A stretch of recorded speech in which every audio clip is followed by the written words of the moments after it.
కదా ప్రభువా, ఇదిగో 1 గంట నీ సన్నిధిలో నేను గడిపాను.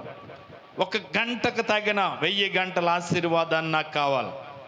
ఆ ఆశీర్వాదాన్ని ఇచ్చేవాడు అది నాకు అనుగ్రహించు తండ్రి అని ఏం చేయాలి తెలుసా? మనం మనసిచ్చి స్వరం ఎత్తి దేవుని అడగాలి. గట్టిగా దేవునికి స్తోత్రం చెప్దాం. ఇక్కడున్న అందరికీ దేవునితో మాట్లాడడం ఇష్టమే కదా? దేవుడు అంటే ఇష్టమేనా? మాట్లాడడం ఇష్టమేనా? మాట్లాడడం అంటే ఎలాగండి? మాట్లాడడం అంటే ఎలాగా? మాట్లాడలేదండి నోట్లోంచి. మిమ్మల్ని ఏమి ఇమ్మంటలేదు కదా నేను ఇప్పుడు. సమాధానం చెప్పాలి. మాట్లాడడం అంటే ఏంటి? ప్రార్థన చేయటమే దేవునితో మాట్లాడడం అంటే. కాబట్టి ఆయనతో మాట్లాడడానికి మనం ఏం పడాలా? ఇష్టపడాలన్నప్పుడు వచ్చిన వెంటనే మోకరించేయాలి. చక్కగా మనం ఏం చేసుకోవాలి తెలుసా? ప్రార్థన చేయాలి. ఎవరితో మాట్లాడుతున్నాం? అప్పుడు ఎవరు పక్కోళ్ళు డిస్టర్బ్ చేయడానికి లెంపగా లాగేయాలి. నేను ఎవరితో మాట్లాడుతున్నాను అనుకున్నావు? ఇప్పుడు ఫోన్ మీకు ఇంపార్టెంట్ వ్యక్తితో మాట్లాడుతున్నారు. మీ పిల్లొచ్చి ఫోన్ టక్కన లాగేసుకుంది. ఏం చేస్తారు? ఆ ఫోన్ ఇచ్చుకునే వేస్తారు. ఎందుకని? డిస్టర్బ్ చేస్తుంది. విలువైన మాటలు ఇంపార్టెంట్ వ్యక్తితో మాట్లాడుతున్నప్పుడు ఏం చేయకూడదు? డిస్టర్బ్ చేయకూడదు. మనం ఇప్పుడు విలువైనటువంటి వ్యక్తితో, కన్న తండ్రి కరుణామయుడు, మనం అడిగితే ఇచ్చేవాడిని దగ్గర ఏం చేస్తున్నాం? ఆయనతో మాట్లాడడానికి మోకరించాం. పక్కన గడగడలా మాట్లాడేస్తుంది అనుకోండి, లెంపగా లాగేయండి. సమయం ఏంటది? మనం ఎవరితో మాట్లాడుతున్నాం? దేవునితో మాట్లాడుతున్నాం. కనుక పక్కన వాళ్ళతోటి మనకు పని లేదు. ఇక మనసంతా ఎవరితో లీనమవ్వాలి తెలుసా? దేవునితో మనం లీనమవ్వాలి. గట్టిగా దేవునికి స్తోత్రం చెప్దాం. 86వ కీర్తనలోంచి కొన్ని విషయాలు నేను మీకు జ్ఞాపకం చేస్తాను త్వరగా. ఈ కీర్తనకారుడు దావీదు రాసిన కీర్తన ఇది. ఈ కీర్తన దావీదు రాసి చక్కని అనుభవాలు తెలియజేశాడు. ఒక్కొక్కటిగా నేను మీకు తెలియజేస్తాను. అలాగని చెప్పి సమయాన్ని మించిపోను, సమయానికి ముగిస్తాను. దయచేసి గమనించండి.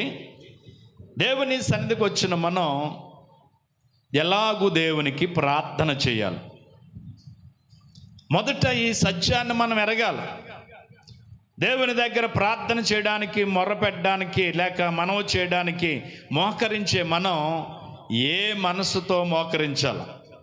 ఎలాంటి మనసుతో ప్రభు సన్నిధిలో మనం ప్రార్థన చేయాలి అని అంటే ఆ అనుభవాన్ని చెప్తున్నాడు ఇక్కడ భక్తుడు. అంటే దావీదు దేవుని దగ్గర మోకరించి ఏమని ప్రార్థన చేస్తున్నాడో తెలుసా? యెహోవా, నేను దీనుడను దరిద్రుడను. ఎంతమంది ఒప్పుకుంటారు ఇలాగ ఈ మాటకి? నేను దీనుణ్ణి ప్రభువా, దరిద్రురాల్ని, ఈరోజు ఈ స్థితి నువ్వు ఇచ్చిందని అనగలమా? మీరు గమనించండి. ఈ చదివినటువంటి కీర్తనలో మొదటి వచనంలో దావీదు దేవుని దగ్గర మోకరించి ప్రార్థన చేస్తూ అంటున్నాడు, దేవా, నేను దీనుడను దరిద్రుడను. దావీదు దీనుడు దరిద్రుడు అంటారా? ఏమీ లేనివాడు అంటారా? ఈ కీర్తన రాసేటప్పటికి ఎక్కడున్నవాడు ఆయన? అరణ్యంలో ఉన్నాడా? ఎక్కడున్నాడు? సింహాసనం మీద రాజుగా ఉన్నాడు. రాజు దీనుడు ఎలాగవుతాడు? రాజు దరిద్రుడు ఎలాగవుతాడు? ఏం కలిగిన వాడుకుంటాడు? రాజు సమృద్ధి కలిగిన వాడుకుంటాడు. సర్వ సంపదలు ఆయన దగ్గరే ఉంటాయి. కాబట్టి దీనుడు ఎలాగవుతాడు? మీరు గమనించండి. ఇంకా పోనీ గొర్రెల కాపరి అనుకుందాం. గొర్రెల కాపరి ఏమన్నా అసమానమైనటువంటి వ్యక్తి? ఇప్పుడు ఒక మేకను కొనాలంటే 20,000 కావాలి. ఓ గొర్రెని కొనాలంటే 15,000 కావాలి. అంటే 100 గొర్రెలు ఉన్నాయనుకుందాం. వాడు కోటేశ్వరుడే కాదా? 100 మేకలు ఉన్నాయి. వాడు లక్షాధికారే కాదా? ఎలా దీనుడు అవుతాడు? ఆలోచన చేయండి. ఇక్కడ మీరు జాగ్రత్తగా గమనిస్తే దావీదు దేవుని దగ్గర ప్రార్థన చేస్తూ అంటున్నాడు, దేవా, నేను దీనుడను దరిద్రుడను అన్నాడు. అంటే నిజానికి ఆయన దీనుడు కాదు, దరిద్రుడు అసలే కానే కాదు. ఒకవేళ గొర్రెల కాపరిగానే చూసుకుంటే ఆ గొర్రెలు చాలా విలువైనవి, దాంతో కూడా లక్షలాధికారిగానే మనకు కనబడతాడు. పోనీ దాన్ని పక్కన పెడితే రాజుగా వచ్చాడు. గొర్రెలు కాసుకున్నటువంటి స్థితి నుంచి ఎక్కడికి వచ్చేసాడు? సింహాసనం మీదకి వచ్చాడు. దేశమంతటి మీద అధికారి అయిపోయాడు. ఇప్పుడు అధికారిగా ఉన్నటువంటి వ్యక్తికి లోటు ఏముంటుంది? భాగ్యవతి గారు కళ్ళు మొక్కండి, సత్యవతి గారు నన్ను చూడాలి. ఇది ఎంత టైం ఎంతది? వాళ్ళ కళ్ళు మూతలాడుతుంటే నీళ్ళు చల్లీళ్ళు ఎట్టు కడుక్కోండి, కంచేపు వాక్యం వినండి. నిద్ర చాలా భయంకరమైనటువంటి అంటువ్యాధి. అన్నాను అనుకో, పక్క ఆవిడ ఆవలింత వేస్తుంది, ఆవిడ వేసిందానికి ఆ పక్క ఆవిడ వేస్తుంది ఆవలింత. ఆవలింతకి అన్నయ్య ఉంటాడట, తుమ్ముకి తమ్ముడు ఉండడు, కానీ ఒక్క ఆవలింత అయితే అలాగే వెళ్ళిపోతుంది. కొంచెంసేపు నా మాటని గమనించాలి. ఇప్పుడు ఎవరంటే సింహాసనం మీద ఉన్నాడు రాజు. రాజుగారికి ఏమి లోటు? ఏమి లోటు ఉండదు. పనిచేసే వాళ్ళు ఉంటారు, ఏది కావాలంటే అది సిద్ధపరిచే వాళ్ళు ఉంటారు. ఆర్డర్ ఇటు ఆలస్యం రాజు. మరి ఇటువంటి రాజు అయి ఉండి, వాదా కలిగిన వ్యక్తి అయి ఉండి, సర్వ సంపదలు ఆయన దగ్గర ఉన్న వ్యక్తి అయి ఉండి, దేవుని సన్నిధికి వచ్చి ప్రార్థన చేయడానికి దేవుని సన్నిధికి వచ్చినటువంటి వ్యక్తి దేవుని సన్నిధిలో ఏమని ప్రార్థన చేస్తున్నాడు? దేవా, నేను దీనుడను దరిద్రుడనని ప్రభువు దగ్గరకు వచ్చి తన్ను తాను ఏం చేసుకున్నవాడిగా కనబడుతున్నాడు తెలుసా? తగ్గించుకున్నవాడిగా కనబడుతున్నాడు. శారీరకంగా లోక సంబంధంగా గొప్ప వాదా ఉంది, ఆస్తి ఉంది, అంతస్తు ఉంది, ఐశ్వర్యం ఉంది, పని వాళ్ళు ఉన్నారు, దాసీలు ఉన్నారు, 1000 మంది భార్యలు ఆయనకి, 300 భార్యలు, 700 దాసీలు, మొత్తం ఎంతమంది? 1000 మంది. ఏం తక్కువ? ఏమీ తక్కువ లేదు. అంతఃపురంలో ఏ లోటు అంటే ఏమి లోటు లేదు, అన్నీ ఉన్నాయి. కానీ దేవుని పాదాల దగ్గరికి వెళ్ళేటప్పటికి తన యొక్క స్థితి అంతటిని మర్చిపోయి తన వాదాను పక్కన పెట్టి ఏమని ప్రార్థన చేస్తున్నాడు తెలుసా? దేవా, నేను దీనుడను దరిద్రుడను. ప్రభు చెప్తున్నాడు, తన్ను తాను ఎవడైతే తగ్గించుకుంటాడో, ఎవడైతే దేవుని దగ్గరకు వచ్చి తగ్గించుకుంటాడో, దేవుడు వానినే ఏం చేసేవాడుగా ఉన్నాడు తెలుసా? హెచ్చించువాడుగా ఉన్నాడు. దేవునికి స్తోత్రం చెప్దాం. ఈరోజు ఆలోచన చేద్దాం. దేవుని దగ్గరకు వస్తున్నాం, ప్రార్థన చేయడానికి ఏకీపిస్తున్నాం. మనలో ఈ తగ్గింపు జీవితం ఉందా? ఈరోజు తగ్గగలుగుతున్నామా? నేను ఎందుకని తగ్గాలి, నాకేం తక్కువ అన్నట్టుగానే ఉంటున్నారు. కానీ ఈరోజు ఎవరు తక్కువ కాదు. ఇంతకు పూర్వం పురుషుడే అన్నిటికీ మూలం, ఇంకా అందరు ఆడవాళ్ళు ఏం పని లేదన్నవారు. ఈరోజు స్త్రీ కూడా పురుషునితో సమానంగా ఫ్లైట్ నడుపుతుంది. యుద్ధంలో గన్న పుచ్చుకొని కాల్చే పరిస్థితులు ఉంది. యుద్ధ వీరులుగా స్త్రీలు ఉన్నారు, ఫ్లైట్ నడుపుతున్నారు, ట్రైన్ నడుపుతున్నారు. వాళ్ళు చేయని పనులంటూ ఏమీ లేవు. అంటే మేము కూడా మీతో సమానమే, మేము కేవలం వంటకి ఇంటికే పరిమితం కాదు, మేము కూడా నీతో పాటు సంపాదించగలనటువంటి వాద స్త్రీలు కూడా కలిగి ఉన్నారు. ఎవరు ఏం తక్కువ కాదు, మీరు తక్కువ కాదు, మేము తక్కువ కాదు, అందరూ సమానమే. ఈ ఆధిక్యత ఇచ్చిన వాడు ఎవరో తెలుసా? దేవుడిచ్చాడు. కానీ మనలో ఏది రావడానికి వీరలేదు. నేను గొప్ప, నాకేం తక్కువ అనే స్థితి రావడానికి వీరలేదు. ఈ స్థితినిచ్చిన వాడు దేవుడు, ఈ పరిస్థితిని కల్పించిన వాడు దేవుడు, ఈ వాదా ఇచ్చిన వాడు దేవుడు, ఈ ఆహారం ఇచ్చిన వాడు దేవుడు, ఈ వస్త్రాలు సమకూర్చిన వాడు దేవుడు, మనం ఉండటానికి ఒక నివాసాన్ని ఇచ్చిన వాడు దేవుడు. ఇవన్నిటిని సమకూర్చి మనకు అనుగ్రహించిన వాడు ఎవరో తెలుసా? దేవుడు. నీవు నేను గొప్పపడడానికి, గర్వించడానికి మనలో ఏముంది?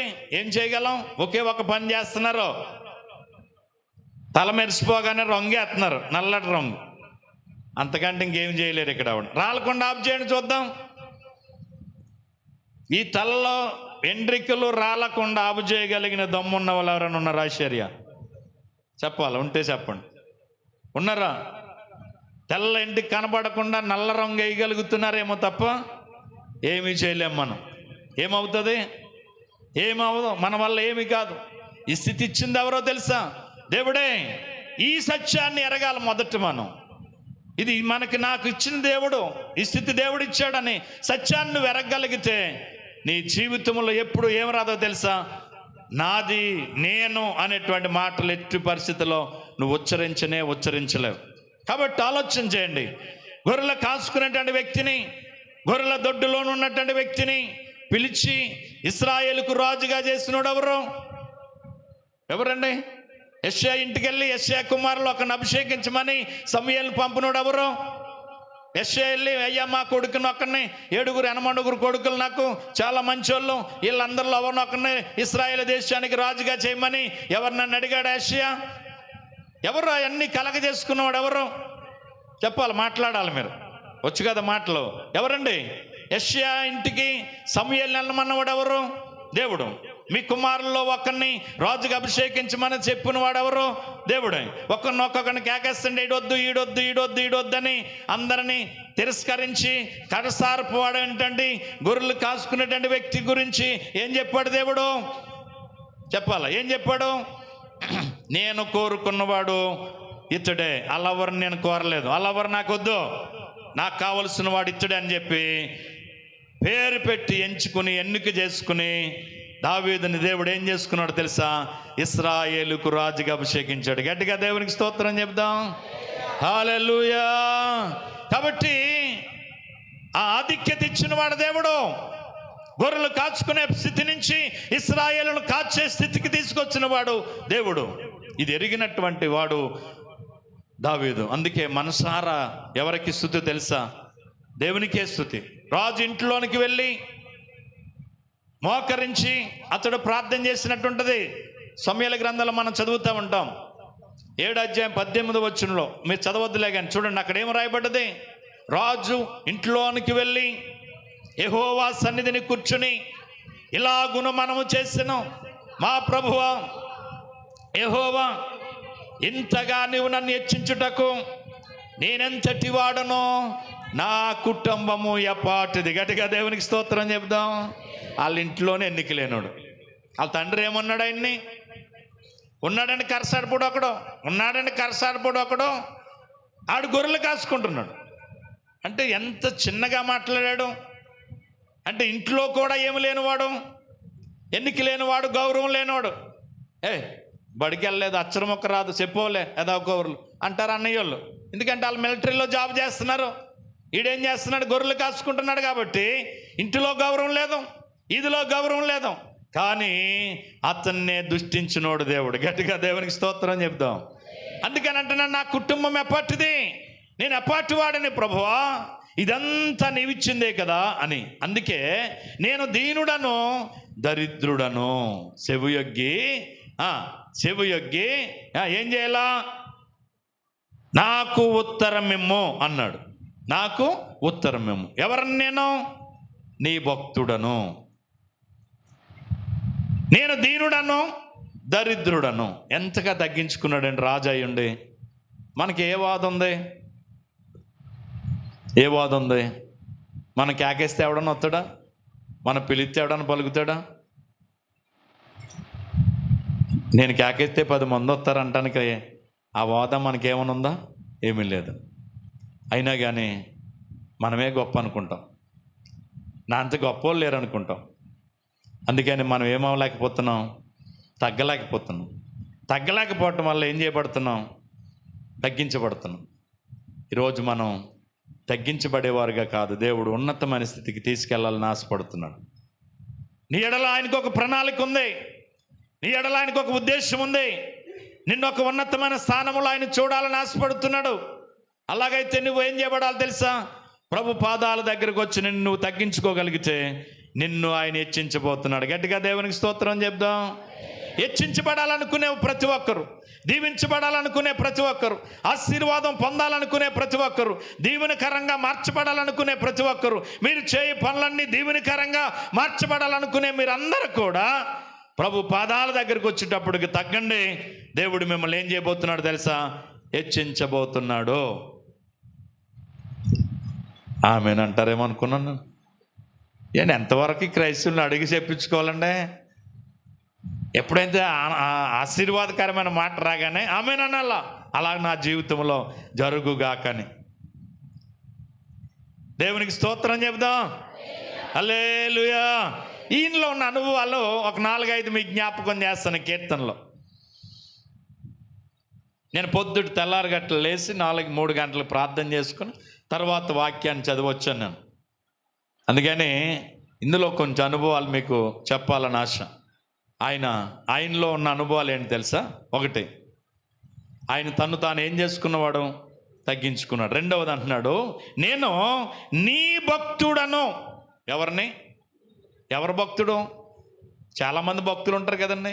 ఒక్కొక్కరిని చూసి ఇలాగ వెళ్తున్నామని చూసి సాయిబాబా భక్తుడు అంటారు, వీడు దుర్గమ్మ భక్తుడు అంటారు, వెంకన్నబాబు భక్తుడు అంటారు. ఇలాగా కొంతమందికి భక్తులు అని పేర్లు ఉంటాయి కదా, వాళ్ళని చూడగానే ఫలానోడు భక్తుడు అంటారు. మనల్ని ఏమంటారు?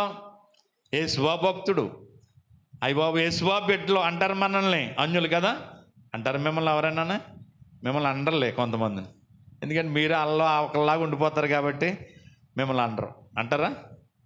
అంటారు మనల్ని, తప్పకుండా అంటారు. మనం ఎందుకో తెలుసా? దేవుడి దయ వల్ల, ప్రభు కృప వల్ల మేము బాగానే ఉన్నాం అంటాం. గమ్ముని ఏం ఉపయోగిస్తాం? దేవుని మాటలు ఉపయోగిస్తాం. కాబట్టి ఇప్పుడు మనమంట దేవుని భక్తులుగా కనిపించాలంట లోకంలో. ఎవరు భక్తులుగా? మనం చూసిన వాళ్ళు ఎవరు భక్తుడు అనుకోవాలా? అంటే మన మాట, మన నడక, మన చూపు, మన ప్రవర్తన ఎవరిని చూపించాలి? మనలో ఎవరిని చూడాలా? మనం మాట్లాడే మాటల ద్వారా ప్రభుని చూడాలా?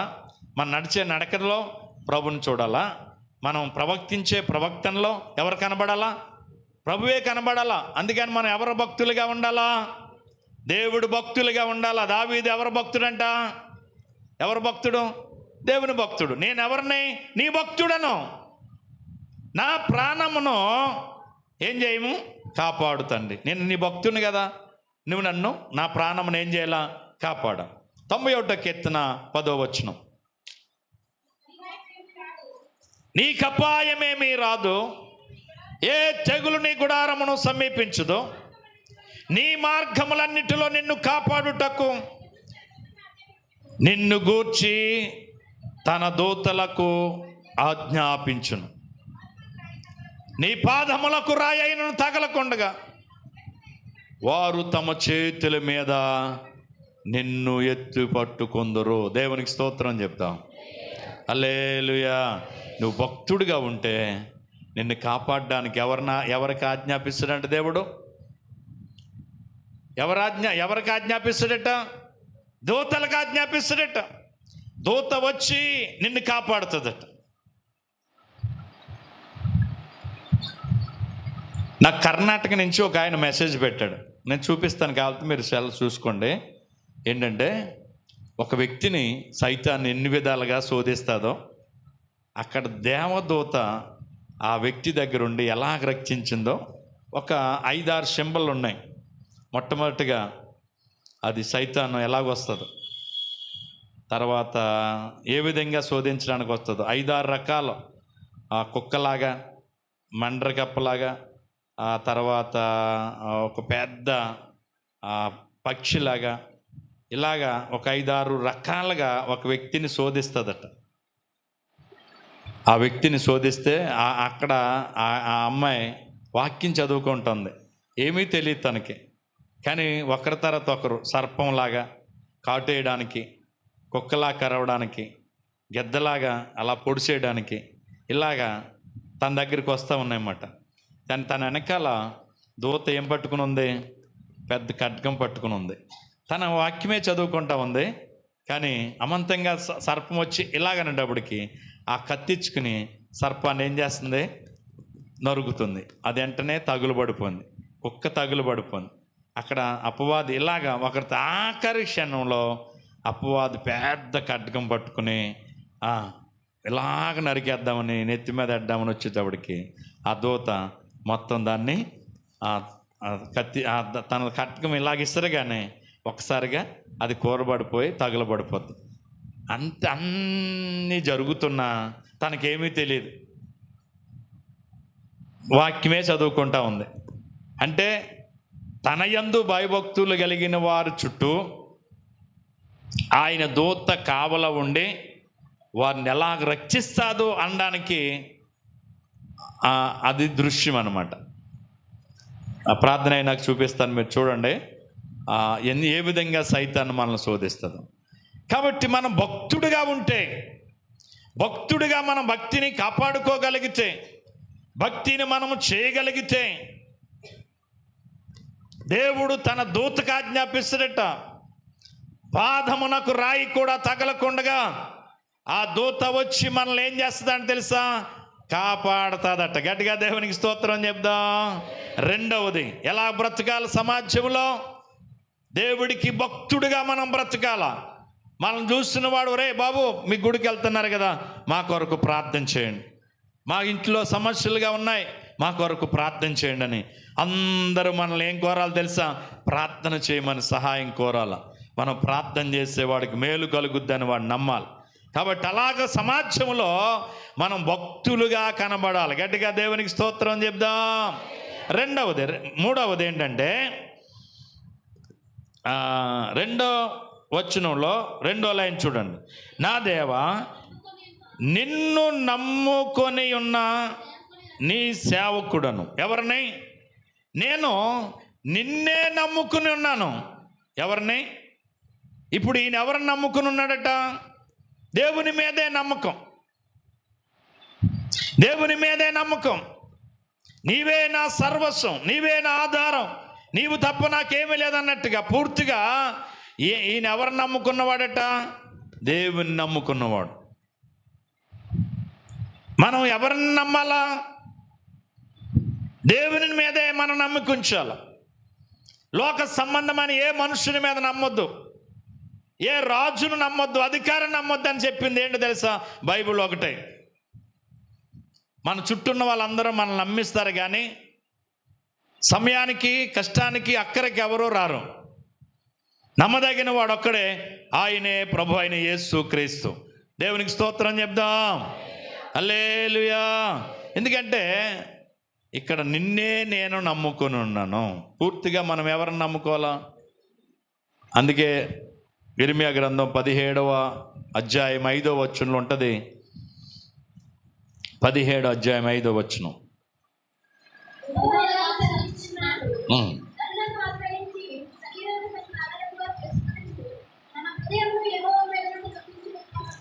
చూడండి ఇక్కడ రాయబడ్డది ఏంటంటే, దేవుని మీద నమ్మకం ఉంచుకోకుండా తనతో ఉన్నవారే నాకు సర్వస్వం, వీళ్ళుంటే నాకు చాలు, నా ఫ్రెండ్స్ వీళ్ళు నమ్మదగిన వాళ్ళు అని అనుకుంటూ శరీరాలనే ఆధారంగా చేసుకుని దేవుని మీద హృదయాన్ని తొలగించుకున్నవాడు ఏమవుతాడట? శాపగ్రస్తుడు అవుతాడట. అందుకని మనం దేవుని నమ్మిన వారమా, లోక సంబంధమైన మనుషుల మీద నమ్మికుంచుకున్న వాళ్ళమా? ఒకసారి ఆలోచన చేసుకోవాలి. కింద వచ్చినకి రారా? కిందకి 7 వచ్చును అనుకుంటాను. చూడండి యెహోవాను నమ్ముకున్నవాడు ధన్యుడు. యెహోవా వానికి ఎలా ఉంటాడో తెలుసా? ఆశ్రయంగా ఉండును. వాడు జలముల యొద్ద నాటబడిన చెట్టు వలె ఉండును. అది కాలువల యారన దాని వేలు తలుగును. వెట్ట కలిగినను అది భయపడదు. దాని ఆకు పచ్చగా ఉండును. వర్షము లేని సంవత్సరమున చింత నొందదు, కాపు మానదు. గట్టిగా దేవునికి స్తోత్రం చెప్పు. హల్లెలూయా. చూడండి, ఈయన మూడవదిగా చూస్తే ఆయన్నే నమ్ముకుని ఉన్నవాడు. పూర్తిగా ఎవరు? దేవుని మీదే నమ్ముకుంచుకున్నవాడు. 4వ చూడండి, 5వ వచనం. ప్రభువా, నీవు దయాళుడవు, క్షమించుటకు సిద్ధ మనసు గలవాడువు, నీకు మొర్రపెట్టు వారందరి ఎడల కృపాతిశయం గలవాడువు. యెహోవా నా ప్రార్థనకు సేవయోగ్యము. చాలు. 4వదిగా చూస్తే దేవునికే మొర్రపెట్టువాడు. ఏం చేసేవాడు? దేవునికే మొర్రపెట్టువాడు. నీకు నిత్యము నేను ఏం చేసేవాడుగా ఉన్నాను తెలుసా? మొర్రపెట్టువాడిని. నీకు మొర్రపెట్టువారి ఎడల నువ్వు కృపాతిశయము చూపేవాడవు. కాబట్టి నేను నీకు ఏం చేసేవాడుగా ఉన్నానంటే మొర్రపెట్టువాని అంటాడు. అదే 3వ వచనం కూడా చూడండి. ప్రభువా, దినమెల్లా నేను నీకు మొర్రపెట్టుచున్నాను, నన్ను కరుణించుము. అంటే ఏం చేసేవాడు? దేవునికే మొర్రపెట్టువాడు. దావీదులో ఉన్న లక్షణాలు ఎన్ని చెప్పాను? 1, తను తాను ఏం చేసుకున్నవాడు? తగ్గించుకున్నాడు. 2వది, దేవునికి భక్తుడిగా బ్రతికినవాడు. 3వది, నిన్నే నమ్ముకున్నవాడు. 4వది చెప్పండి అమ్మా. 4వది ఏంటి? దేవునికే మొర్రపెట్టువాడు. అంటే ఇంక ఎవరితో ఆయనకి అవసరం లేదు. ఏ అవసరత ఉన్నా ఏ కష్టమున్నా ఎవరి వైపు చూస్తున్నాడు? దేవుని వైపే అతడు చూస్తున్నాడు. 4వ వచనం చదవండి. 4వ వచనం. ప్రభువా, నా ప్రాణము నీ వైపుకి ఎత్తుచున్నాను. నీ వైపుకి ఎత్తుచున్నాను. ఎవరి వైపు చూస్తున్నాడు? దేవుని వైపే చూస్తున్నాడు. కనుక నీవు నన్ను రక్షించు అని అతడు ప్రార్థన చేస్తున్నాడు. ఇది ఆయనలో ఉన్న అనుభవాలు. మరి నీకున్న అనుభవాలు ఏంటి? ఏ అనుభవం కలిగి ఉన్నావు? ఈ విధంగా విశ్వాస యాత్రలో నువ్వు స్థిరమైన విశ్వాసాన్ని కలిగి, ప్రార్థనా జీవితాన్ని కలిగి, దేవుని సన్నిధిలో ప్రార్థించేవాడిగా ఉన్నావా? నిన్ను నీవు తగ్గించుకున్నవాడిగా ఉన్నావా? ఈ ఉదయకాలపు వేళ వాక్యం వింటున్న ప్రతి ఒక్కరూ, మీకు ఏ వాద ఉన్నా, ఏ స్థానం ఉన్నా, ఏ స్థాయి ఉన్నా, అది కేవలం దేవుడిచ్చిందనే సత్యాన్ని ఎరిగి మిమ్మల్ని మీరు ఏం చేసుకోవాలి తెలుసా? తగ్గించుకోవాలి. మిమ్మల్ని మీరు ఏం చేసుకోవాలి తెలుసా? తగ్గించుకోవాలి. దావీదు అలా తగ్గించుకున్నాడు.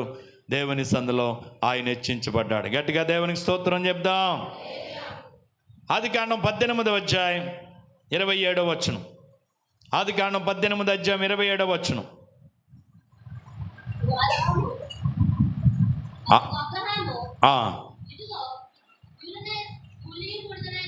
ఇదిగో ధూళియు బూడిదనైన నేను ప్రభువుతో మాటలాడ తెగించున్నాను. గట్టిగా దేవునికి స్తోత్రం చెప్దాం. హల్లెలూయా. అబ్రహాము ధూళి బూడిద, ఒక పూటకంట 318 మంది పనులు ఉండేవారు ఆయన ఇంటికాడ. ఎంతమంది? 318 మంది పనులు, మగోళ్ళు, వాళ్ళ భార్యలు, వాళ్ళ పిల్లలు, వాళ్ళ కుటుంబాలు ఎన్ని ఉంటాయి? పూటకంట 1000 మందికి భోజనం పెట్టేవాడంట. ఎంతమందికి? దరిద్రుడా? ఏమంటే 100 మందికి, ఒక 500 మందికి పెళ్లి చేసి భోజనాలు పెట్టాలంటే 1,00,000 2,00,000 అప్పు అయిపోయిందని బాధపడుతున్నాం మనం. ఇప్పుడు మనం దరిద్రులం, ఆయన దరిద్రుడా? పూటకి ఎంతమంది తింటారంటే వాళ్ళ ఇంట్లో 1000 మంది భోజనం చేస్తారు. అంటే ఎంత ధనికుడు అంటారు? ధనికుడు కాదా? ధనికుడే కదా. గొర్రెలు, ఎడ్లు, మందలుగా ఆ కాపర్లే 300 మంది, 18 మంది ఉంటే వాళ్ళ భార్యలు, వారి పిల్లలు, వాళ్ళ మనములు, వాళ్ళ కుటుంబం, ఇలాగా చూసుకుంటే పూటకు 1000 మందికి భోజనం పెట్టేవాడు. మరి అబ్రహాం దేవుని దగ్గర ప్రార్థన చేయడానికి వచ్చాడు. ఏమని ప్రార్థన చేస్తున్నాడు? ఇదిగో ధూళియు బూడిద నేనని తగ్గించుకున్నాడు. నిజమే కదా. మనం ఏం తెచ్చాం? వత్త ఏమైనా తెచ్చారా? దేవక్ గారు వత్త ఏమైనా తెచ్చారా? అర్జమ్ గారు, కమలమ్మ గారు ఏమైనా తెచ్చారా? వస్తా సత్యవతి గారు ఏమైనా తెచ్చారా? వచ్చేటప్పుడు ఏమైనా తెచ్చారా? ఎవరైనా ఇక్కడ ఉన్నవారు ఎవరైనా వచ్చేటప్పుడు ఏమైనా తెచ్చుకున్నావా? ఏమి తేలేదు. వెళ్ళేటప్పుడు ఏమైనా అట్టుకెళ్తారా? మా ఇంటికాడ మాయ అనుకోండి. నేను గుమ్మడి సుబ్బారావు అని, అతను వానపల్లిలో సేవకెళ్ళాడు. వానపల్లి సేవకెళ్ళి చచ్చిపోయి ఇంక 4-5 రోజులు బెడ్ రెస్ట్లో ఉన్నప్పుడు వాళ్ళందరూ మంచం కాడికి చూస్తున్నారని చచ్చిపోతాడు కదని. ఇది చచ్చిపోవట్లేదు. ఏమన్నాడు తెలుసా? ఇలా కొట్టుకున్నాడు, నా డబ్బు అని. అంటే ఏమని కొట్టుకున్నాడు? గుండెలో డబ్బు అన్నాడంట. అప్పుడు అందులో పెద్ద ఆయన అన్నాడట, ఒరే ఆ బీరువా తీసి 10,000 ఆడ గుండెల మీద ఎట్టండి, ఆడ మనసు అంతా దేని మీద ఉంది? డబ్బు మీద ఉందన్నారట. అప్పుడు గవ్వ వాడు ఎదురుగుండగానే ఆడు బీరువా తెరిచి అందులో 10,000 100 కాగితాలు కట్టట్టుకొచ్చి ఇలా గుండెల మీద ఎట్టారట. ఇలాగ అట్టుకుని అలా చచ్చిపోవడం. వెంటనే వెంటనే డబ్బులు తీసి బీరువాలు ఎట్టి మనం తీసుకెళ్ళి కార్యక్రమం చేశారు. అంటే ఆఖరి నిమిషంలో కూడా మనసంతా దేని మీద ఉంది అతనికి? తన సంపాదన. మోసం ఎలా టూలైనా సరే మంచి భలే మోసం చేసి కూడా ఆయన ఆఖరి నిమిషంలో ఈ దొంగ నోట్లు మార్చే ముఠాలో చేరాడు.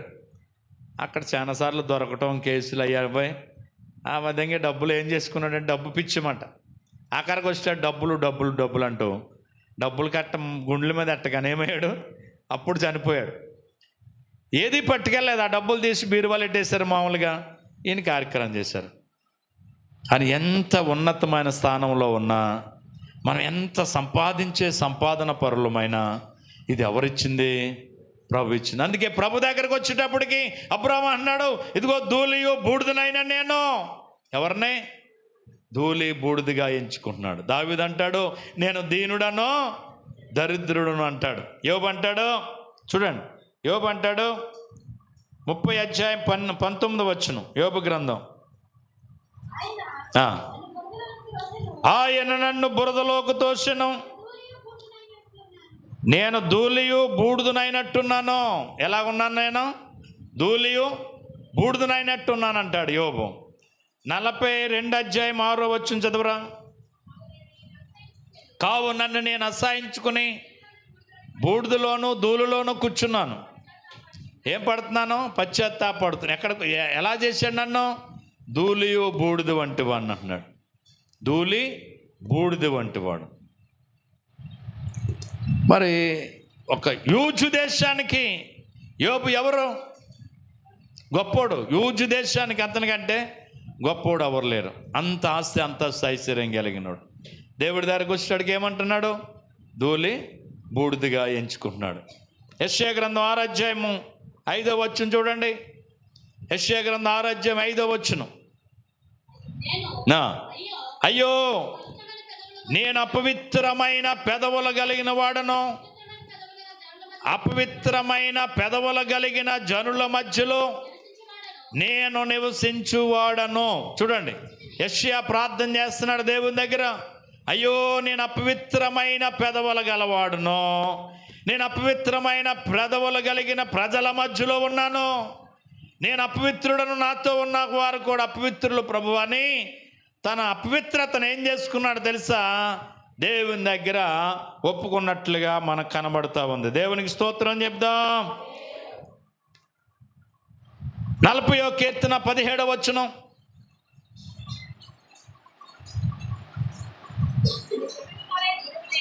నేను శ్రమల పాలై దీనుడనైతుని, ప్రభువు నన్ను తలంచుకొనుచున్నాడు, నాకు సహాయము నీవే నా దేవా. చూడండి, శ్రమల పాలై ఏమైపోయాను? దీనుడనయ్యానని అక్కడ దేవుని దగ్గర ఒప్పుకుంటున్నట్టుగా కనబడుతూ ఉంది. యెషయా గ్రంథం 41:14 చూడండి. 41:14 చూడండి. యాకోబుని ఎలా సంబోధిస్తున్నారు? పురుగు వంటి యాకోబు. యాకోబు ఎవరు? దేవుని చేత ఏం చేయబడిన వాడు? ఆశీర్వదించబడినవాడు. ఇశ్రాయేలుకు తండ్రి అయ్యాడు, ఆశీర్వాదానికి కర్తగా ఉన్నాడు. 12 మంది సంతానం కలిగిన వాడు.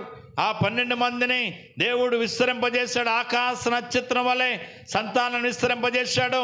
కానీ ఏమని సంబోధించబడుతున్నాడు? పురుగు వంటి యాకోబు అని. పురుగు వంటి యాకోబు అని సంబోధించబడుతున్నాడు. ఈ విధంగా మనం ఆలోచన చేస్తే భక్తులైన వాళ్ళందరూ దేవుని దగ్గరకు వచ్చి ప్రార్థన చేయడానికి ఇష్టపడేటప్పుడు తమ్మును తాము ఏం చేసుకున్నారు తెలుసా? వాదాలు మర్చిపోయి, వారి స్థితిగతులు మర్చిపోయి దేవుని దగ్గరకు వచ్చి తమ్ము తాము తగ్గించుకున్నట్లుగా వాక్యం మనకు కనబడుతూ ఉంది. దినవృత్తాంతాల 2వ గ్రంథము 7:12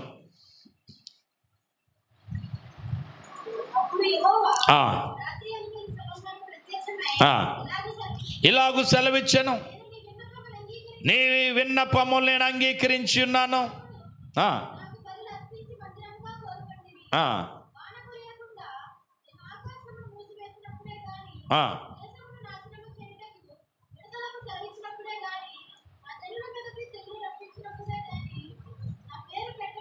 నా పేరు పెట్టబడిన నా జనులు తమ్మును తాము తగ్గించుకొని ప్రార్థన చేసి నన్ను వెదకి తమ చెడు మార్గములను విడిచిన యెడల ఆకాశము నుండి నేను వారి ప్రార్థనను విని వారి పాపములను క్షమించి వారి దేశమును స్వస్థపరచెదను. గట్టిగా దేవునికి స్తోత్రం చెప్దాం. ఇప్పుడు మనమందరం ఎలా ప్రార్థన చేయాలో చెప్తున్నాడు ఇక్కడ. నా పేరు పెట్టబడిన నా జనులు తమ్మును తాము తగ్గించుకొని వారు చెడు మార్గములు విడిచిపెట్టి నా వైపు తిరిగి ప్రార్థన చేసిన యెడల వారి మొర విని వారి ప్రార్థన అంగీకరించి వారి దేశము నేనేం చేయబోతున్నాను తెలుసా? స్వస్థపరచెదను. దేవునికి స్తోత్రం. హల్లెలూయా. దినవృత్తాంతాలు 2వ గ్రంథములోని 20వ అధ్యాయం 12వ వచనం చూడండి. మా దేవా, వారికి తీర్పు తీర్చవా? మా మీదకు వచ్చి గొప్ప జనముతో యుద్ధము చేయుటకు మాకు శక్తి చాలదు, ఏమి చేయుటకు మాకు తోచదు, నీవే మాకు దిక్కు.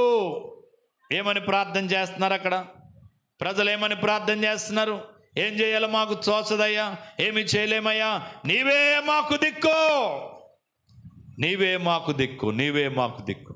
కాబట్టి పూర్తిగా ఇలాగూ మనం ప్రభు సందులో ప్రార్థన చేయగలిగితే ఆశ్చర్యకరుడైన దేవుడు మన ప్రార్థనలు విని మనకేమివ్వబోతున్నాడు తెలుసా? ప్రతిఫలాలు ఇవ్వబోతున్నాడు. మనకిలాగే మందిరానికి వచ్చారంటే ఇద్దరు ప్రార్థన చేయడానికి వచ్చారట. ఒకరు పరిసయుడు, మరొకరు సుంకరంట. వీళ్ళిద్దరూ ఏ విధంగా ప్రార్థన చేశారు? ఎవరు ప్రార్థన దేవుడు అంగీకరించారు? ఎవరు నీతిమంతుడిగా ఎంచబడి తిరిగి తన ఇంటికి వెళ్ళారు అనేది ఒక భాగాన్ని జ్ఞాపకం చేసుకుని ముగించుకుందాం. చూడండి, లూకాసు సువార్త 18వ అధ్యాయం 9వ వచనం. చూడండి. తామే నీతిమంతులమని ఇతరులను తునీకరించు కొందరితో ఆయన ఈ ఉపమానము చెప్పెను. ప్రార్థన చేయుటకే ఇద్దరు మనుషులు దేవాలయానికి వెళ్ళిరి. వారిలో ఒకడు పరిసయుడు, మరొకడు సుంకరి. చూడండి, ఇద్దరు వెళ్ళారు. ఎవరెవరు వెళ్ళారు? ఒకరు పరిసయుడు, ఒక సుంకరి. ఇద్దరు ప్రార్థన చేయడానికి దేవాలయానికి వెళ్ళారు. వీళ్ళిద్దరు ప్రార్థన ఎలా చేశారు? వీళ్ళ ఆత్మీయ జీవితం ఎలాగుందో అక్కడ వివరించాడు. చూడండి, పరిసయుడు నిలబడి, దేవా, నేను సోరులను. సోరులు అంటే ఎవరు? అలా చూస్తున్నారంటమ్మా. సోరులు అంటే ఎవరు?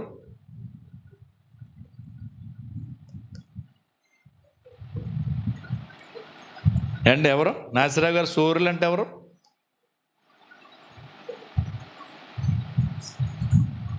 అయ్యబాయ్, సోరీ చేసిన వాళ్ళని ఏమంటారు? సోరీ చేయటం అంటే ప్రశ్నలోనే ఉంది జవాబు. మీరు నా వంకాల చూస్తున్నారు. కానీ సోరులు అంటే ఎవరంటే దొంగతనం చేసేవాళ్ళు. కంటితో చూస్తారు, కాళ్ళతో తన్నుతారు, పగలు చూస్తారు, రేత్రి ఎట్టికిపోతారు. వీళ్ళెవరు? సోరులు. తర్వాత ఎవరు? అన్యాయస్తులు. అన్యాయస్తులు అంటే ఎవరు? జరిగేది ఒకటి, లేనిది మాట్లాడేవారు. అన్యాయం, న్యాయం లేని మాట్లాడేవారు అన్యాయస్తుల వలెను. తర్వాత ఎవరంట? మూడోది ఎవరు? వ్యభిచారుల వలన. ఆయన వ్యభిచారులు అంటే ఎవరు? వ్యభిచారులు అంటే భర్త ఉండగా వేరొక పురుషునితో పాపం చేసే వాళ్ళని వ్యభిచారులు అంటారు. వ్యభిచారులు. తర్వాత ఇంకెవరు? ఇతర మనుషుల వలన. అయినను ఎవరండి? ఎంతమందిని చెప్పాడు? సోరులు, అన్యాయస్తులు, వ్యభిచారులు అన్నాడు. ఇంకా అన్ని కలిపిన వాళ్ళు ఉంటారు, ఇతర మనుషులు అని. పక్కనే ఉన్నాడు చూడండి, ఎవరు? సుంకరి.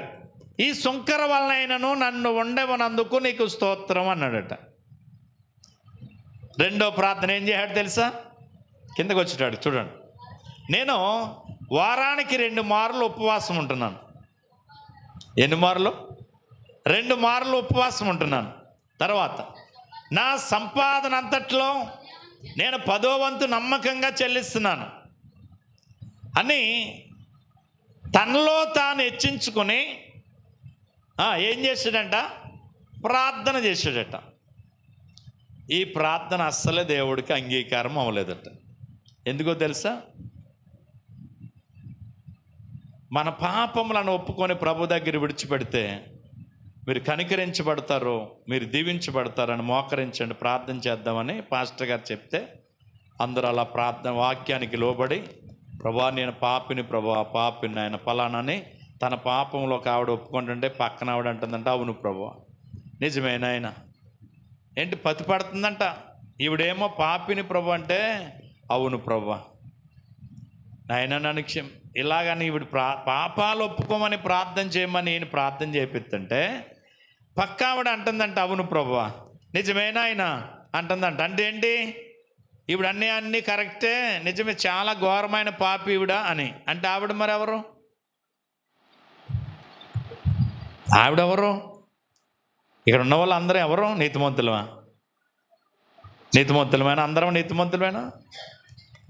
బైబిల్ ఏం చెప్తుంది? నీతిమంతులు లేడు, ఒక్కడో లేడు, అందరూ పాపం చేసి దేవుడు అనుగ్రహించి మహిమను.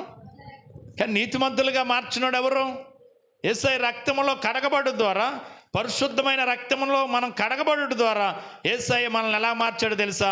నీతిమంతులుగా మార్చాడు. అంతేగాని మన నీతిమంతులం కాదు కదా. మరి పక్క ఆవిడ ప్రార్థన చేస్తున్నాం, నువ్వు కూడా ప్రార్థన చేయాలి కదా, ఆవిడ్ని డెకారించడం కదా. పాప ఉన్నాయనంటే ఏంటి, నిజమే ప్రభు అంటే ఏంటి, డెకారించడం కదా. కనుక చాలామంది ఈ విధమైన మనసు కలిగి ఉంటారు. ఇది ఎంత మాత్రము మంచిది కాదు. గట్టిగా దేవునికి స్తోత్రం చెబుదాం. హల్లెలూయా. ఏం కలిగి ఉండాలా? మనల్ని మనం తగ్గించుకోవాలి తప్ప ఎదటోని కించపరచటమా? ఈ సుంకర్లా కాదు. పక్కన్నవాడిని అంటున్నాడంట, ఈ సుంకర్లా కాదు నాయన, నువ్వు నన్ను ఉండవనందుకు స్తోత్రము అన్నాడట. మరి సుంకర్ నిలబడి ఏం చేస్తున్నాడు? అయితే సుంకర్ దూరంగా నిలుచుండి ఆకాశమునకు తన కన్నులెత్తుటకైనను ధైర్యము చాలక రొమ్ము కొట్టుకొనొచ్చు, దేవా పాపినైన నన్ను కరుణించమని పలికెను. అతనికంటే ఇతడు నీతిమంతుడుగా ఎంచబడి తన ఇంటికి వెళ్ళిపోను. గట్టిగా దేవునికి స్తోత్రం చెప్పాను. హల్లెలూయా. ఎవరు నీతిమంతుడిగా ఎంచబడిన వాడు? పరిసైడా సుంకరా అండి? సుంకరే. కారణం ఇతని ప్రార్థనలో అన్యాయస్తులు కానీ, వ్యభిచారులు కానీ, దొంగల గురించి కానీ, ఆఖరికి పరిసైడు గురించి కానీ ఏమనుందా? కేవలం పాపినైన నన్ను ప్రభా నీ సందులో నిల్చుంటానికి కూడా యోగ్యురాలను కాను తండ్రి, యోగ్యుడను కాను ప్రభువా, నన్ను క్షమించు నాయన, నన్ను కరుణించు ప్రభు అని సుంకర్ నిలబడి పాపినని ఒప్పుకున్నాడు. పాపినని ఒప్పుకున్నందుకు అతడు నీతిమంతుడిగా ఎంచబడి తన ఇంటికి వెళ్ళిపోయాడు. మరి పరిసైడు ఏమయ్యాడు? అతని ప్రార్థన దేవుడు అంగీకరించలేదు. ఏ ప్రార్థన చేసి వాడుకున్నావు? ఎట్టి పరిస్థితుల్లో పోరాటానికి వీరలేదు. ఏది చేయగలిగినా ఎవరి కృపది? దేవుడు మనకిచ్చాడు, దేవుడు చేయమన్నాడు, చేస్తున్నా అంతే. ఉపవాసం చేస్తున్నా, 10వ వంతు ఇస్తున్నా, ప్రథమ ఫలం ఇస్తున్నా, కృతజ్ఞత కానుకిస్తున్నా, ఇది దేవుడు మనం చేయమన్నాడు, చేస్తున్నా అంతే తప్ప ఇది మనంగా చేసేది ఏం కాదు, మన గొప్ప ఏమి లేదు. ఎవరి కృప? దేవుని కృప. అందుకని పరిసయ్యుల లాంటి స్వభావం మనలో రావటానికి వీరలేదు. మనలో రావాల్సింది ఏ స్వభావమో తెలుసా? సుంకరి స్వభావం, సుంకరి మనసు, సుంకరి ప్రార్థన మనకి కావాలా. ఎందుకంటే సుంకరి ప్రార్థన ఆయన విన్నాడు. సుంకరి ప్రార్థన విన్నావు దేవా, నా ప్రార్థనను వినుమో ప్రభువా. సుంకరి ప్రార్థన విన్నావు దేవా, నా ప్రార్థనను వినుమో ప్రభువా. హల్లెలూయా. మన ప్రార్థన ఎవరు వినాలా? దేవుడు వినాలి. సుంకరి ప్రార్థన విన్నాడు. సుంకరి ప్రార్థన వినడానికి కారణం సుంకరి తాను ఏం చేసుకున్నాడు తెలుసా? తగ్గించుకున్నాడు. మనం తగ్గించుకుందాం.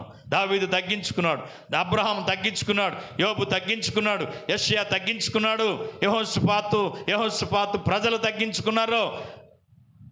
సొలొమోనుతో దేవుడు చెప్పాడు, ఇదిగో నీవు నీ ప్రజలు నా పేరు పెట్టబడిన నా జనులందరూ కూడా దేవాలయానికి వచ్చి తాము తగ్గించుకుని పాపాత్మలను ఒప్పుకొని నా సన్నిధిలో మీరు ప్రార్థన చేస్తే మీ ప్రార్థనని ఆలకించి, మీ మరణాన్ని ఆలకించి మీ దేశమును ఏం చేస్తానన్నాడు ఆయన? స్వస్థపరుస్తానని చెప్పాడు ఆయన. గట్టిగా దేవునికి స్తోత్రం చెప్దాం. హల్లెలూయా. కాబట్టి ఏం చేద్దాం? మనం తగ్గించుకుందాం. మనలో ఏ గొప్పతనం లేదు. ఈ స్థాయి హోదా దేవుడిచ్చింది, ఆరోగ్యం దేవుడిచ్చింది, దేవుడు ఆరోగ్యం ఇచ్చాడు కాబట్టి దేవుని పనిలో సాగుతున్నాను నేను. రాత్రి అనక పగలనక ఎక్కడికి వెళ్ళినా సరే దేవుని కొరకు నిలబడి వాడబడుతున్నాం అంటే అది కేవలం దేవుని కృప. దేవుని కృప లేనిది ఏమి చేయలేం. దేవుని కృప లేనిది ఏమి చేయలేదు. టైం లేట్ అయిపోతుందని మనం చాలా ఫాస్ట్గా వెళ్ళిపోతున్నాను.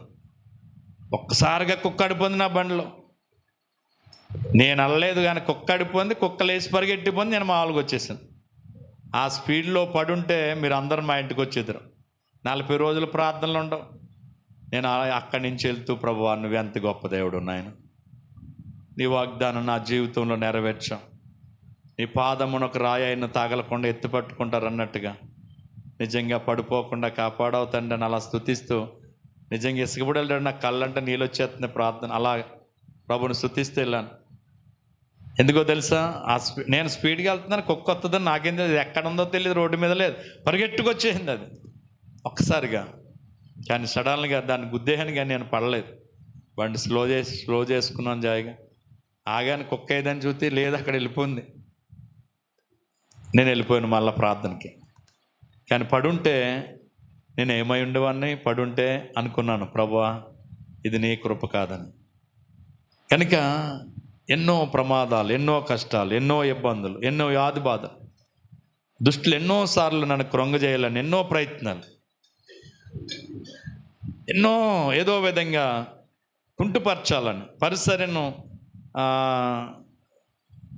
సాగకుండా చేయాలని ఎన్నో కుతంత్రాలు. దుష్టుడు ఎన్ని కుతంత్రాలు కలిగించినా నన్ను పిలిచిన దేవుడు నమ్మదగినోడు కనుక ఆయన కృపచేతనే నన్ను కాపాడుతూ ఉన్నాడు.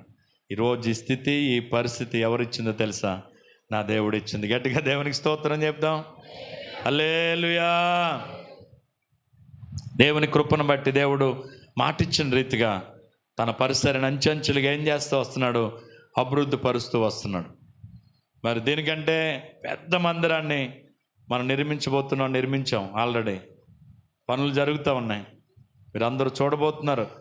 ఆశ్చర్యకరంగా ప్లాస్టింగ్లు జరుగుతూ ఉన్నాయి. ఒక్క 4 రోజులైతే మొత్తం చర్చ్ ప్లాస్టింగ్ అయిపోతాయి. డబ్బులు లేవు. డబ్బులు ఒక 30,000 ఇచ్చాడు ఒక ఆయన. ఆ 30,000తో మొదలెట్టాను. రోజుకి 10,000, 12,000 అవుతున్నాయి ఓన్లీ ఖర్చు. 5 మేస్త్రులు, 6 పనోళ్ళు. ఎందుకంటే అక్కడ ఉన్న ఆడవాళ్ళు, చిన్న చిన్న పిల్లలు పని చేయలేరు. పైకి అందించాల. తాపి పని, సిమెంట్ పని వచ్చిన వాళ్ళు కావాలి. వాళ్ళకేమో అంత సిమెంట్ పనులు అలవాటు కాదు. కేవలం అక్కడ వాళ్ళని దేనికి ఉపయోగిస్తున్నామంటే ఇసుక జల్లించడానికి ఉపయోగిస్తున్నాం. నాకేమి మీరు పని చేద్ది చర్చిలో, మీరు ఇసుక తక్కువ కాకుండా ఏ పూట కాపూట ఇసుక జల్లించండి అంటే పాపం పొద్దుట మధ్యాహ్నం ఎండా మాటలు వచ్చి ఇసుక జల్లిస్తానే ఉన్నారు వాళ్ళందరూ. ఎందుకంటే పని వచ్చిన కుర్రోళ్ళని తీసుకెళ్తున్నాం కాబట్టి అందువల్ల త్వరగా పనులు అవుతున్నాయి. కాబట్టి ప్రార్థన చేయండి. ఆయన ఇచ్చిన 30,000 అయిపోయాయి మొన్నటితో. నిన్న ఏం చేయాలో అర్థం కాలేదు నాకు. కానీ మొన్న అనుకోకుండా మొన్న సాయంత్రం అంటుంది పాస్టమ్ గారు, చంద్రబాబు రైతు భరోసా వేసాడంట అన్నది. వేసాడంట, ఏతాడంట అన్నది. ఏమో వేసాడో లేదో తెలియదు. నిన్న కరెక్ట్గా బ్యాంక్ ఉంటుందని వస్తే బ్యాంక్ సెలవు, డబ్బులు కావాలి వాళ్ళకి. ఎందుకని మంచిది అసలే రైతు భరోసా ఆడతాయన్నారని సెల్ల చూస్తే ఆ సెల్లో 6,000 ఉన్నాయి. అమ్మయ్య అనుకున్న దగ్గర 4,000 ఉన్నాయి ఇంటికాడ. 6,000 ఇస్తే వాళ్ళకి పనులకు సరిపోతాయి అనుకుని ఆ డబ్బులు తీసాను. అలాగే దేవుని కృపణ వల్ల ఆ పనికి ఒకటికొకటికి దేవుడే సమకూర్చి ఆ పనిలో ముందుకు నడిపిస్తున్నాడు. ప్రార్థన చేయండి, త్వరగా ఆ పనులు కంప్లీట్ అవ్వాలి. ప్లాస్టింగ్ కంప్లీట్ అవ్వాలా, పైన పెట్టుకోవడంతో సహా. అస్సలు మళ్ళా తాపి పని లేకుండా చేయించాలనేది నా ఆశ. కాబట్టి ఆ పనులన్నీ చేయడానికి ప్రభు కృప కావాలా. కనుక మీరు అందరూ ప్రార్థన చేయండి. ఆశ్చర్యకరంగా పనులు జరుగుతూ ఉన్నాయి. ఈరోజు ఆదివారం కనుక పనికి రావద్దన్నా మానేశారు వాళ్ళు. రేపు వస్తారు మళ్ళా 4-5 మేస్త్రులు వస్తున్నారు. వాళ్ళకి మనిషి దిగేటప్పటికి వాడికి 900 అలా డబ్బులు ఇచ్చేయాలి. వాడికి పొద్దుట భోజనం, టిఫిను, టీ, మధ్యాహ్నం డ్రింకు, ఒక్కొక్కడికి 1,000 రూపాయలు పైన దాటి అతను సరిపోవట్లేదు. ఏది ఏమైనా దేవుని పని, దేవుడు తన పనిని తాను జరిగించుకుంటున్నాడు. మాటిచ్చిన దేవుడు నమ్మదగినోడు. గట్టిగా దేవునికి స్తోత్రం చెప్దాం. నిన్న ఒక ఆయన ఫోన్ చేసి, పాస్టర్ గారు ఇంకెన్ని బస్తాలు కావాలి మీకు అన్నాడు. నాకు ఇంకో 70 బస్తాల దాకా పడుతుంది అన్నాడు. అయితే రేపు మధ్యాహ్నం రండి, నేను 70 బస్తాలు ఇస్తాను అన్నాడు. రావులపాలెం వెళ్ళాలి మధ్యాహ్నం 3 గంటలకి. 3 గంటలకి రండి అయ్యగారు, నేను 70 బస్తా సరిపోతుందా అన్నాడు. నాకు 70 బస్తాలు సరిపోద్ది అన్నాను. అయితే నేను ఇస్తాను రండి అన్నాడు. అమ్మాయి అనుకున్నాను. నిన్న అక్కడే ఒక కుర్రోడు ఉందుర్తి నాగరాజ్ అని ఆటో మీద వేసి 10 బత్తాలు పంపించాడు. మాకు నిన్నటికి ఒక 6 బత్తాలు 7 బత్తాలు ఉన్నాయి. మళ్ళీ రేపు పనికి సరిపోవేమనుకుంటున్నాం. ఈ లోపల ఆటో వచ్చి ఆగింది. ఎవరంటే పలానా ఆయన మీ చర్చి దగ్గర 10 బస్తాలు వేయమన్నాడు అని అంటున్నాడు. ఆటో వాడు వేసి వెళ్ళిపోయి ఇక్కడ అన్నవాడు ఆడు లాగేసి పడేసి వెళ్ళిపోయాడు. అంటే దేవుడు తన పనికి తాను ఏం చేసుకున్నాడు తెలుసా? సహకారులను ఆయనే సిద్ధపరచుకుంటున్నాడు. ఆశ్చర్యకరంగా పని జరుగుతూ ఉన్నాయి. ప్రార్థన చేయండి, దేవునికి స్తోత్రం చెప్దాం. కనుక ప్రార్థన ఆలకించేవాడు దేవుడు, ప్రార్థనకు జవాబు ఇచ్చేవాడు దేవుడు, మొరపెడితే ఉత్తరం ఇచ్చేవాడు దేవుడు, నువ్వేది అడిగితే అది ఇవ్వడానికి సమర్థుడు దేవుడు. కానీ ప్రార్థించే నీలోనే కావాల్సింది మొట్టమొదటి ఏంటో తెలుసా? తగ్గింపు జీవితం కావాలా. నువ్వు తగ్గాల, దేవుణ్ణి హెచ్చించాలి. రెండవది, భక్తుడిగా బ్రతికాడంట దావీదు. ఎలా బ్రతికాడు? భక్తుడిగా బ్రతికాడు. ఎవరి వైపు చూచాడు? ఆయన వైపు చూచాడు. ఎవరు నమ్ముకున్నాడు? ఆయన మీదే నమ్ముకుంచాడు. ఎవరికి మొరపెట్టాడు? ఆయనకే మొరపెట్టాడు. అందుకే ఆయన జీవితం అంతా దేవుడు ఆశీర్వాదకరంగా మార్చేశాడు. ఆ అనుభవాలు కలిగి మనం కూడా ఆశీర్వాదించబడే గుంపులో, ఆశీర్వాదించబడినటువంటి జనాంగంలో మనం కూడా రాగలగాలనేది దేవుని ఆశ. అలాగే మనం అందరం సిద్ధపడదాం, ఆశీర్వాదానికి వారసులు అవుదాం. దేవుడు అట్టి దావీదును ఆశీర్వదించినట్లుగా, అబ్రహామును ఆశీర్వదించినట్లుగా, యాకోబును ఆశీర్వదించినట్లుగా, యోబును ఆశీర్వదించినట్లుగా నిన్ను నన్ను కూడా ఆశీర్వదించడానికి ఎవరో తెలుసా? సమర్థుడైన దేవుడు. వాళ్ళని ఆశీర్వదించినట్లుగా మనల్ని ఆశీర్వదించాలంటే వాళ్ళు తగ్గించబడ్డారు, మనం తగ్గించబడదాం. ఆశీర్వాదానికి ఏమవుదాం? వారసులు అవుదాం. వాళ్ళని ఆశీర్వదించిన దేవుడు అట్టి ఆశీర్వాదాలతో నిన్ను నన్ను మనలందరినీ ఆ దేవుడే నింపునుగాక. ఆశీర్వాదానికి వారసులుగా మనలందరినీ, మన కుటుంబాలను చేయునుగాక. ఆయన కృప చేత మనలను బలపరచునుగాక. ఆయన కృపతో మనల్ని నింపునుగాక. ఆయన సన్నిధి కాంతి మనందరి మీద ఉదయింపజేసి అపవాది కుతంత్రాలన్నిటినీ దేవుడే లయపరిచి మన చుట్టూ ఆయన కృపనే కంచి వేసి మేలుతో మనలందరినీ తృప్తిపరచునుగాక. ఆమేన్. అందరికీ వందనాలు. అలాగే కళ్ళు మూడి చిన్న ప్రార్థన చేద్దాం. ప్రేమ కలిగిన తండ్రి, కృపగల దేవా, నీ వందనాలు. నువ్వెంతైనా నమ్మదగిన దేవుడు, నమ్మిన మమ్మల్ని విడిచిపెట్టే దేవుడు కాదు. విశ్వసించిన మమ్మల్ని ఎన్నడూ సిగ్గుపన్నిచ్చేవాడు కాదు. నువ్వు నమ్మదగిన దేవుడువు. నాకు ఏది మాట ఇచ్చావో అది చేస్తూ వస్తున్నావు. నన్ను ఎక్కడ తలదించుకొనివ్వలేదు. నిన్ను తల ఎత్తుకుని వనగా చేస్తానని వాగ్దానం ఇచ్చావు. అలాగే నువ్వు నన్ను నడిపిస్తున్నావు. నీకు స్తోత్రం. ఈరోజు నీ వాక్యం ఉన్న బిడ్డలందరూ కూడా అలాగ ఉండాలనేది నీ ఆశ. అలాగ ఉండాలంటే దావీదు వలె, అబ్రహాం వలె, యోబు వలె, యాకోబు వలె మేము తగ్గించుకుని సందులో ప్రార్థించాలని, నీ భక్తుడిగా బ్రతకాలని, నీ వైపు చూడాలని, నీకే మొరపెట్టాలని అనేక అనుభవాలు దావీదులో నుంచి ఈరోజు మాకు నేర్పించారు. వీడిని విడిచిపెట్టడం కాదు ప్రభా, అట్టి అనుభవాలు మాకు నేర్పించండి. వారి వలె మేము కూడా ఆశీర్వదించబడాలా, వారి వలె మేము కూడా ఆశీర్వాదానికి వారసులు అవ్వాలి ప్రభా. అట్టి కృప మాకు, మా కుటుంబానికి దయచేయండి. ఇదిగో తండ్రి, వాక్యం విన్న ప్రతి బిడ్డలు యూట్యూబ్లో లైవ్లో చాలామంది వాక్యం వింటున్నారు. విదేశాల్లో అనేక మంది వాక్యం వింటున్నారు. వాళ్ళందరినీ బలపరచండి ప్రభా. విదేశాల్లో ఉన్న మా ప్రియ సహోదరులందరినీ మీరు బలపరచండి. దుబాయ్లో, ఖత్తర్లో, కువైట్లో, మస్కట్లో నాయన, ఇంకా ఆయా దేశాల్లో ఉన్నటువంటి మా సంఘ, మా గ్రామ బిడ్డలందరిని బట్టి నీ సందులో ప్రార్థన చేస్తున్నాను. జరుగుతున్న బాంబింగ్ని బట్టి ఎంతో భయపడుతున్నారు, ఆందోళన చెందుతున్నారు. ఇప్పుడే వాళ్ళు ఉన్న భయం అంతా తొలగిపోయి వాళ్ళందరికీ కృప కలుగునుగా కానీ ప్రార్థన చేస్తున్నాను. వారందరినీ కృపతో నింపబడుదురుగా కానీ ప్రార్థన చేస్తున్నాను. మా దేశానికి వచ్చే పర్యంతము నీ కృప వారికి తోడుగా ఉండునుగాక. వేలుతో వాళ్ళు తృప్తిపరచబడుదురుగాక. కృపా క్షేమాలు వారికి కలుగునుగాక. ధైర్యము వాళ్ళకి కలుగునుగాక. నిబ్బరమైన బుద్ధి దేవుడు వారికి ఇచ్చునుగాక. అయ్యా, కృపతో వాళ్ళందరిని నింపండి. ఏ విధమంటే భయము వారికి లేకుండా ధైర్యపరచండి. మా దేశానికి వచ్చే పర్యంతము నీ కాపుదల ఇవ్వండి. ఉదయకాలపు వేళ నీ సంధికి వచ్చి వాక్యం విన్న మా ప్రియ సహోదరులందరినీ కూడా మీరు దీవించి ఆశీర్వదించి కృపతో నింపమని, ఘనత మహిమ ప్రభావాలు మీరే పొందమని. ఇంకా చాలా మంది నిర్లక్ష్యం వహిస్తున్నారు ఆరాధనకి ప్రభావం. ఒక దినము నీ సన్నిధిలో గడిపితే 1000 దినాలు ఆశీర్వాదం అన్నావు. విశ్రాంతి దినాన్ని పరిశుద్ధ దినముగా ఆచరించుటకు జ్ఞాపకం ఉంచుకోమన్నావు తండ్రి. బిడ్డల్లో ఉన్న నిర్లక్ష్యము తొలగించండి. నిర్లక్ష్యపాత్మ వారిలో తీసివేయండి. మందిరానికి వెళ్ళాలని ఆసక్తిని కలిగి చేయండి. నేను నా ఇంటి వారు అంటాడు తండ్రి యెహోషువ. అలాగే నేను నా ఇంటి వారు, ప్రతి ఒక్కరూ వారి ఇంటి వారు నీ సన్నిధిలో ఉండాలా. అట్టి కృప దయచేయండి. దీన్ని విడిచిపెట్టడం కాదు, వాక్యానుసారమైన జీవితాలు దయచేయమని, ఘనత మహిమ ప్రభావాలు మీరే పొందమని యేసయ్య శక్తిగల నామమున ప్రార్థించి స్తుతించి అడిగి వేడుకొనుచున్నాం పరమ తండ్రి. ఆమేన్, ఆమేన్, ఆమేన్.